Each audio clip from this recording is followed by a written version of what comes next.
La maison des murmures. Dans un petit village isolé du sud de la France, une vieille bâtisse, connue sous le nom de la maison des murmures, se dressait à l'orée d'une forêt dense. Personne ne savait vraiment depuis combien de temps elle était là, mais les anciens du village racontaient qu'elle existait bien avant que leurs grands-parents ne naissent. La maison avait la réputation d'être maudite. Ceux qui s'y étaient aventurés racontaient avoir entendu des chuchotements, ressenti des présences invisibles, et certains ne revinrent jamais. Certains témoignages parlaient de silhouettes errantes aux fenêtres, d'ombres mouvantes dans la forêt voisine. D'autres racontaient qu'en s'approchant de trop près, on pouvait entendre des respirations derrière soi, sentir un souffle glacé sur sa nuque. L'arrivée d'Adrien.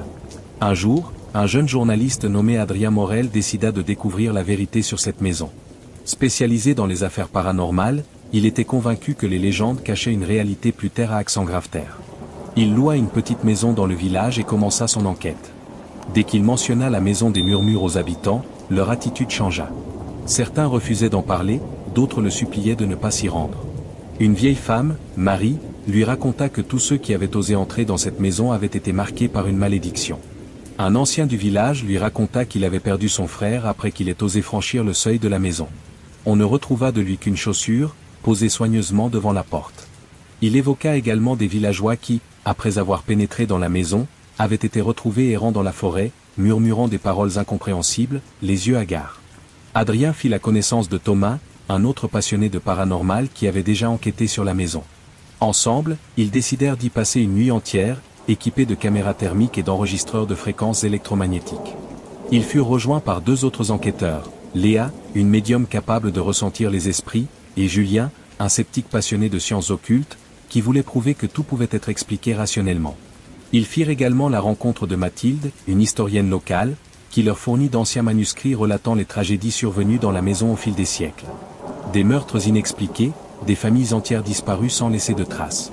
Elle leur raconta l'histoire d'Hélène Dufresne, une femme accusée de sorcellerie qui aurait été brûlée vive dans la cave de la maison au XVIIe siècle. Avant de périr, elle aurait jeté une malédiction sur tous ceux qui y pénétreraient. Mathilde leur parla également d'une rumeur encore plus ancienne, selon laquelle la maison aurait été construite sur un ancien cimetière païen. Des rituels obscurs y auraient été pratiqués, invoquant des entités oubliées. Plus tard dans la soirée, elle leur révéla qu'un groupe d'occultistes du XIXe siècle s'était installé dans la maison, exécutant des rituels qui auraient éveillé des forces bien plus anciennes et terrifiantes. Une nuit hantée. Dès qu'ils franchirent le seuil, une odeur de moisi et de cendres remplit leurs narines. Le plancher grinçait sous leurs pas. Ils installèrent plusieurs caméras dans chaque pièce et allumèrent leurs lampes torchées. Puis, ils les entendirent. Des murmures indistincts, comme des voix lointaines chuchotant dans un langage inconnu. Au début, ils pensèrent que c'était le vent, mais plus ils tendaient l'oreille, plus ils distinguaient des mots. Des pleurs, des supplications. Un frisson glacial parcourut Adrien lorsqu'il sentit un souffle glacé sur sa nuque. Thomas, de son côté, aperçut une ombre traverser rapidement le couloir. Julien, sceptique, tenta de trouver une explication logique, mais Léa s'arrêta net et déclara « Nous ne sommes pas seuls ». Ils avancèrent prudemment, filmant chaque recoin. Dans une pièce, ils trouvèrent un vieux journal datant du XIXe siècle. Les pages jaunies décrivaient des disparitions étranges, des enfants enlevés et jamais retrouvés. Plus loin, ils découvrirent une trappe menant à un sous-sol oublié. Là, des inscriptions gravées dans la pierre semblaient contenir des avertissements sur une entité piégée depuis des siècles.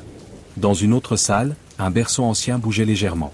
Adrien s'en approcha et ressentit une forte pression sur la poitrine, comme si une main invisible tentait de l'empêcher de respirer. Léa murmura qu'elle ressentait une douleur intense, comme celle d'une femme ayant perdu son enfant. Soudain, un hurlement résonna dans toute la maison. Une porte claqua violemment derrière eux. Thomas se retourna et vit, dans un miroir fissuré, une silhouette pâle les observant avec des yeux vides. Des bruits de pas résonnèrent dans l'escalier menant au grenier. Pris d'une angoisse soudaine, le groupe hésita, mais Adrien insista pour monter. Ils trouvèrent un coffre en bois, verrouillé, avec des symboles gravés sur son couvercle. Mathilde tenta de les déchiffrer et comprit qu'il s'agissait d'un son empêchant quelque chose d'en sortir. Lorsque Julien, trop curieux, tenta de briser le sceau, un souffle glacé traversa la pièce et les bougies s'éteignirent d'un seul coup. La malédiction. Ils tentèrent de fuir, mais la porte ne bougeait pas.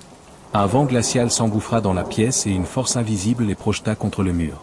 Ils hurlèrent, mais aucun son ne sortit de leur bouche. Des éclats de rire résonnèrent, et une voix murmurante chuchota des paroles incompréhensibles à leurs oreilles. Adrien sentit une main glaciale lui saisir le poignet et le tirer dans l'obscurité. Des visions horribles envahirent son esprit, des enfants pleurant, des visages déformés par la peur, des flammes dévorant la maison, et un puits noir sans fond. Julien tenta de comprendre ce qui se passait mais tomba à genoux, paralysé par une force invisible.